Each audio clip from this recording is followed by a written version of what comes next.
Nellore corporation కార్యాలయంలో budget సమావేశం జరిగింది. ఈ సమావేశానికి మేయర్ దేవరకొండ సుజాత అశోక్ అధ్యక్షత వహించారు. ఈ సమావేశంలో కమిషనర్ వైవో నందన్, డిప్యూటీ మేయర్లు, తెలుగుదేశం పార్టీ, వైఎస్సార్ కాంగ్రెస్ పార్టీల కార్పొరేటర్లు, కోఆప్షన్ మెంబర్లు పాల్గొన్నారు. పన్నుల వసూళ్లపై వైసీపీ కార్పొరేటర్ మోయిళ్ల గౌరీ మాట్లాడుతుండగా టీడీపీ కార్పొరేటర్ కర్తం ప్రతాప్ రెడ్డి జోక్యం చేసుకుని మధ్యలో మాట్లాడారు. దీంతో ఇరువురి మధ్య మాటల యుద్ధం జరిగింది. మహిళా కార్పొరేటర్ మాట్లాడుతుండగా పూర్తి కాకముందే మధ్యలో దూరి రచ్చరచ్చ చేయడం మంచి పద్ధతి కాదని, మహిళలకి గౌరవం లేకుండా మాట్లాడడం సరికాదని వైసీపీ కార్పొరేటర్లు హితవు పలికారు. దీంతో సమావేశంలో వాడీవేడిగా చర్చ సాగింది.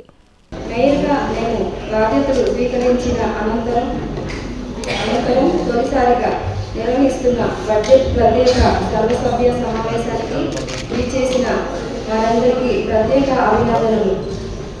2026-27 ఆర్థిక సంవత్సరానికి సంబంధించి నెల్లూరు నగరపాలక సంస్థ పరిధిలో చేపట్టవలసిన సంక్షేమ మరియు అభివృద్ధి పనులకు సంబంధించి పూర్తి స్థాయిలో అందరూ ప్రజలు ప్రతినిధులు అభిప్రాయాలతో అనుభవబద్ధంగా అమలు చేయబోతున్న బడ్జెట్ను మీ ముందుకు ప్రకటిస్తున్నాం. రాష్ట్ర పురపాలక మరియు పట్టణాభివృద్ధి శాఖ మంత్రి వర్యులు డాక్టర్ పొంగూరు నారాయణ గారికి, రూరల్ నియోజకవర్గ ఎమ్మెల్యే గారు కోటమిరెడ్డి శ్రీధర్ రెడ్డి గారికి, పార్లమెంట్ సభ్యులు వేమిరెడ్డి ప్రభాకర్ రెడ్డి గారి ఆలోచనలతో సహకారంతో నెల్లూరు నగరపాలక సంస్థను ఆదర్శంగా తీర్చిదిద్దేందుకు అవసరమైన బడ్జెట్ రూపకల్పనలో వారందరితో సంప్రదించి వారి సలహాలు సూచనలు తీసుకోవడమైంది. 126,60,249 రూపాయలు విలువలతో ప్రారంభమవుతున్నాం. అదేవిధంగా 473,31,30,000 రూపాయల అంచనాలతో నూతన ఆర్థిక సంవత్సరంలోకి అడుగు పెడుతున్నాం. ఈ సందర్భంగా నగర వ్యాప్తంగా జరుగుతున్న వివిధ సంక్షేమ అభివృద్ధి కార్యక్రమాలను కౌన్సిల్ దృష్టికి తీసుకొస్తున్నాం. చాలా సంతోషం. ఇదే మా సభ్యులందరికీ చిత్తశివరి బడ్జెట్ ఎన్నిక కాబడినటువంటి కౌన్సిల్ సభ్యులందరికీ ఇదే మా చిత్తశివరి బడ్జెట్ సమావేశం. ఈ సంవత్సరం నవంబర్కి కౌన్సిల్ సమయం పూర్తవుతుంది కాబట్టి ఇదే మన చిత్తశివరి బడ్జెట్ సమావేశం. అధికారులందరూ గత సంవత్సరంలో ఏమేమి ఖర్చు పెట్టింది, దేనికి ఖర్చు పెట్టింది కూలంకషంగా సభ్యులందరికీ అందజేస్తున్నారు. ఈ సందర్భంగా అటు నగర రూరల్ కార్పొరేషన్ పరిధిలో ఉన్నటువంటి నగర కార్పొరేషన్ పరిధిలో ఉన్న మొత్తం ఏరియా, అటు నగరం నుంచి ప్రాతినిధ్యం వహిస్తున్నటువంటి రాష్ట్ర పురపాలక పట్టణాభివృద్ధి శాఖ మంత్రులు పొంగూరు నారాయణ సార్ గారి ఆధ్వర్యంలో నెల్లూరు రూరల్ నియోజకవర్గంలో పెద్దలు రూరల్ శాసనసభ్యులు కోటమిరెడ్డి శ్రీధర్ రెడ్డి గారి ఆధ్వర్యంలో, అదేవిధంగా కేంద్రం నుంచి అనేక అభివృద్ధి కార్యక్రమాలు, అటు సింహాపురి హాస్పిటల్ దగ్గర ఉన్నటువంటి అండర్ పాస్ దగ్గర నుంచి నూతనంగా మరో 2 రైల్వే అండర్ పాస్లు రాబోతున్నాయి రూరల్ నియోజకవర్గంలో. ఇవి అటు గౌరవ మంత్రి గారితో ఇటు శాసనసభ్యులతో కలిసి ఢిల్లీలో సమన్వయం చేస్తున్న పార్లమెంట్ సభ్యులు పెద్దలు వేమిరెడ్డి ప్రభాకర్ రెడ్డి గారి నేతృత్వంలో చక్కగా అభివృద్ధి కార్యక్రమాలు జరుగుతున్నాయి. ఈ బడ్జెట్లో కూడా అన్ని రకాల కేటాయింపులు కేటాయించిన దానికి గౌరవ మేయర్ గారికి ప్రత్యేక ధన్యవాదాలు తెలియజేసుకుంటూ, నేడు నెల్లూరు నగరం ఇంతలా అభివృద్ధి చెందుతుందంటే అందుకు ప్రధాన కారణం మన మంత్రివర్యులు డాక్టర్ పొంగూరు నారాయణ సార్ గారు, రూరల్ శాసనసభ్యులు కోటమిరెడ్డి శ్రీధర్ గారికి కూడా నా కృతజ్ఞతలు తెలియజేసుకుంటున్నాను. ఈనాటి బడ్జెట్ నగరాభివృద్ధికి ఎంతగానో దోహదపడుతుందని భావిస్తున్నాను. అలాగే అధ్యక్ష, నాది ఒక చిన్న విన్నపం. నేడు నగరంలో ప్రధానంగా వీధి కుక్కల సమస్య అధికంగా ఉంది. ఎటు చూసినా వీటి బారిన పడి ప్రజలు అనేక ఇబ్బందులు ఎదుర్కొంటున్నారు. కార్పొరేషన్ తరఫున అనేక చోట్ల వీధి కుక్కలను తీసుకువెళ్ళి వాటి సంబంధిత ఇంజెక్షన్స్ వేసి వదిలివేస్తుండడంతో ఆ వీధి కుక్కలు మళ్ళీ జనంలోకి వచ్చి చిన్నారులను, వృద్ధులను, వికలాంగులను, ప్రజలను మళ్ళీ యథావిధిగా చాలా ఇబ్బందులు పడుతున్నాయి. కావున గౌరవ మేయర్ కమిషనర్ గారు సంబంధించి నగరానికి దూరంగా ఈ వీధి కుక్కలను ఒక షెల్టర్ ఏర్పాటు చేసి అక్కడ వాటికి పర్యవేక్షణ జరుపుతూ నగర ప్రజలకు దూరంగా ప్రజలు ఎలాంటి ఇబ్బందులు లేకుండా చూడాలని కోరుకుంటున్నాను. ఇప్పటి వరకు కూడా కూటమి ప్రభుత్వం అధికారంలోకి వచ్చిన తర్వాత స్టార్టింగ్ నిల్వలు గతంలో కానీ ఇప్పుడు కానీ ఈ 2 yearsలో 100 కోట్లు తక్కువగా ఎప్పుడు లేదు. కానీ అనేక సందర్భాల్లో మున్సిపల్ శాఖ మంత్రిగా ఉన్నటువంటి నారాయణ గారు మన కార్పొరేషన్ గురించి ఖజానా ఖాళీ అనే పదాలు వాడడం నిజంగానే ఈ బడ్జెట్లో చూసిన తర్వాత చాలా బాధ అనిపిస్తుంది. కానీ 100 కోట్లు మిగులున్న మన కార్పొరేషన్ నుంచి అలాంటి పదాలు చెప్పడం ద్వారా ప్రజలకి రాంగ్ మెసేజ్ అనేది వెళ్తూ ఉంది. కూటమి ప్రభుత్వం అధికారంలో వచ్చినప్పటి నుంచి ఇప్పటి వరకు దాదాపు ఏ బడ్జెట్ చూసుకున్నా సరే 100 కోట్లు తక్కువగా లేదు. అదే 2019లో ఈ కార్పొరేషన్లో అంటే గత ప్రభుత్వం అధికారంలోకి వచ్చిన రోజు 80 కోట్లతో ప్రారంభ నిల్వ ఉంటే ఈరోజు అది ఎంత వరకు అంటే 116 కోట్ల వరకు దాదాపుగా కూటమి అధికారంలోకి వచ్చిన తర్వాత ప్రారంభ నిల్వలు ఉన్నాయి.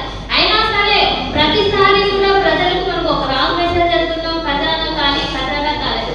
ఈరోజు రెవెన్యూ గురించి మాట్లాడితే రెవెన్యూ కూడా గతంలో కంటే చాలా రెట్లు అంటే డబుల్ టైమ్స్ కలెక్ట్ చేశారు కూటమి అధికారంలోకి వచ్చిన తర్వాత. మున్సిపల్ శాఖ మంత్రిగా ఉన్నటువంటి నారాయణ గారు గతంలో మున్సిపల్ అడ్మినిస్ట్రేషన్ మినిస్టర్గా ఒక మెమో జారీ చేశారు మున్సిపల్ కమిషనర్స్ అందరికీ to complete the survey and increase taxes by June 15 within 1 month. Surveys must be conducted for every house in the state's urban areas. Measurements taken and taxes increases. So municipal commissioner గారు కూడా ఈ memo తెలిసే ఉంటుంది. ఇది గత ఏప్రిల్లో the municipal authorities have launched surveys in 123 towns. కూటమి అధికారంలో వచ్చిన తర్వాత 123 towns and cities across the state. దీనివల్ల 40 లక్షల పైగా హౌస్ హోల్డ్స్ కి సో ఏదైతే మన tax rate every year 15% hike rate ఉండాలో దాన్ని కమిషనర్ గారు 20% యాడ్ చేయమంటే 15% ప్లస్ 20% టోటల్ 35% హైక్ రేట్ చేసి ట్యాక్సెస్ కలెక్ట్ చేయమని చెప్పేసి దాదాపు మున్సిపల్ శాఖ మంత్రి నారాయణ గారు స్టేట్ లో ఉన్న అన్ని మున్సిపల్ కమిషనర్స్ కి పంపించిన మెమో ఇది. అంటే గత సంవత్సరం నుంచి ఇప్పటి వరకు ఈ మెమో ద్వారా కొన్ని మేజర్ సిటీస్ మేజర్ టౌన్స్ లోనే వేల కోట్ల రూపాయలు ప్రజల నుంచి ముక్కు పెట్టి మోసం చేశారు ట్యాక్స్. అది ఈరోజు ఈ పరిస్థితి నెల్లూరు కార్పొరేషన్ లో ఎలా ఉందంటే ఆ ట్యాక్స్ ని ప్రజలకు తెలియకుండా చాప కింద నీరులాగా 35% కలెక్ట్ చేయమని నారాయణ గారు మెమో ఇచ్చిన తర్వాత ప్రజలకే తెలియకుండా అసలు ఎంత ట్యాక్స్ కలెక్ట్ చేస్తున్నారో ఆ హౌస్ హోల్డ్స్ కూడా తెలియకుండా కనీసం వాళ్ళకొక ఏ ఇంటిమేషన్ లేదు. నాకు మన మహేష్ అన్న చెప్పినట్టు కార్పొరేటర్ల పరిస్థితే ఉంటే హౌస్ హోల్డ్స్ పరిస్థితిలో ఉంది. గతంలో ఎప్పుడు చూడలేదు హౌస్ హోల్డ్స్ కి ట్యాక్స్ కట్టమని ఎలాంటి నోటీసులు ఇవ్వలేదు. ట్యాక్స్ పేరుతో వాళ్ళు ఎంత ప్రెజర్ చేస్తున్నారో తెలుసు. అసలు టైం పీరియడ్ అనేది లేకుండా ఏ రోజు కూడా ఏ హౌస్ హోల్డ్ ఏ గవర్నమెంట్ లో కూడా కోర్టు మెట్లెక్కిన దాఖలాలు. కానీ ఈరోజు ఈ మున్సిపల్ శాఖ మంత్రి గారు సాక్షాత్తు మన కార్పొరేషన్ లోనే ఉండడం, ఇక్కడ ఉన్న ప్రజల్ని ఈ విధంగా అంటే సంపద సృష్టించి ప్రజలకు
ఈరోజు ట్యాక్స్లన్నీ సంపద సృష్టి అనే భాగంలో భాగంగా ఈ సంపద సృష్టించి ఎవరికి ఇస్తున్నారంటే సంపద సృష్టి అనే దానికి అర్థం మార్చేశారు.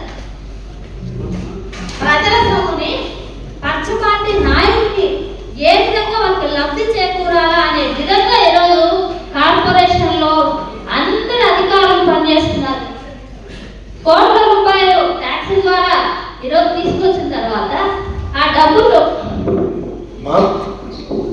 ప్రభుత్వం మీద ఇలాంటి నిందలు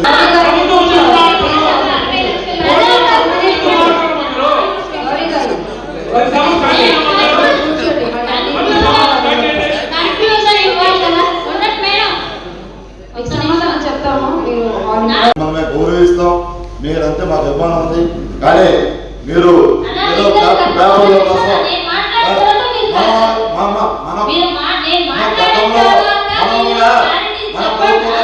ధర్నాలు చేసాము, ట్యాక్స్ కోసం దివాలా తీసింది మన ప్రభుత్వం నుంచి అప్పుడు కాదు, మన దివాలా తీసింది.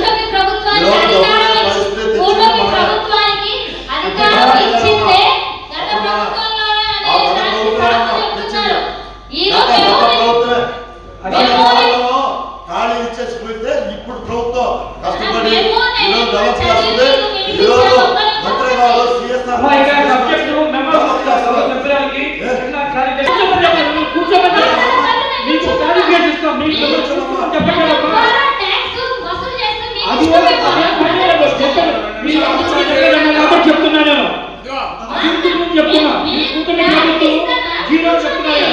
దానికి చెప్తున్నా నెల్లూరు రూరల్ ఒకసారి మీరు గమనించండి. 47 కోట్లతో అసలు పనులు జరిగాయి.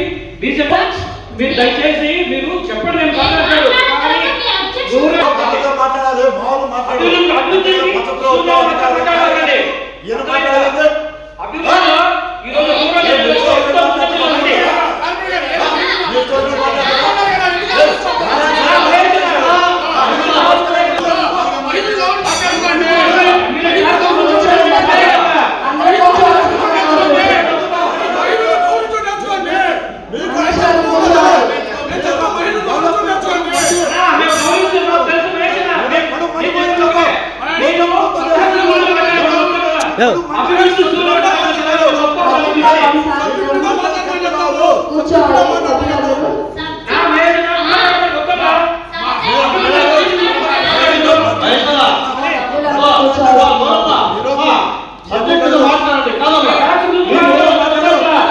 మంత్రివర్యులు దానికి అందరూ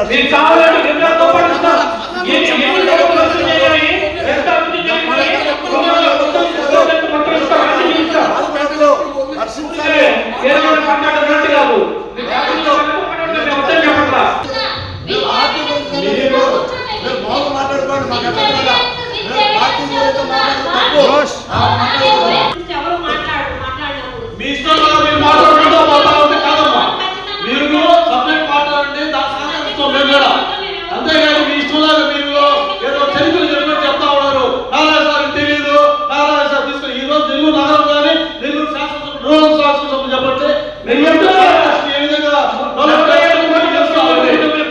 మీ ఇష్టంలాగా మీరు మాట్లాడుతున్నారు.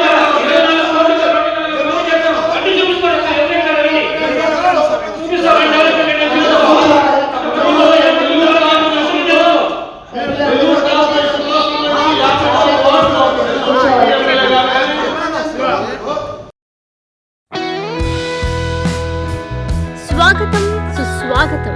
పేదల సేవలో మన ముఖ్యమంత్రి, పేదల సేవలో ముఖ్యమంత్రి కార్యక్రమానికి ఉదయగిరి నియోజకవర్గం వింజమూరుకు విచ్చేయుచున్న ఆంధ్రప్రదేశ్ ముఖ్యమంత్రి గౌరవనీయులు శ్రీ నారా చంద్రబాబు నాయుడు గారికి స్వాగతం సుస్వాగతం. మామిళ్లపల్లి ఓంకార్, నెల్లూరు పార్లమెంట్ తెలుగుదేశం పార్టీ ఉపాధ్యక్షులు. Hi Nellore, please subscribe to N3 TV.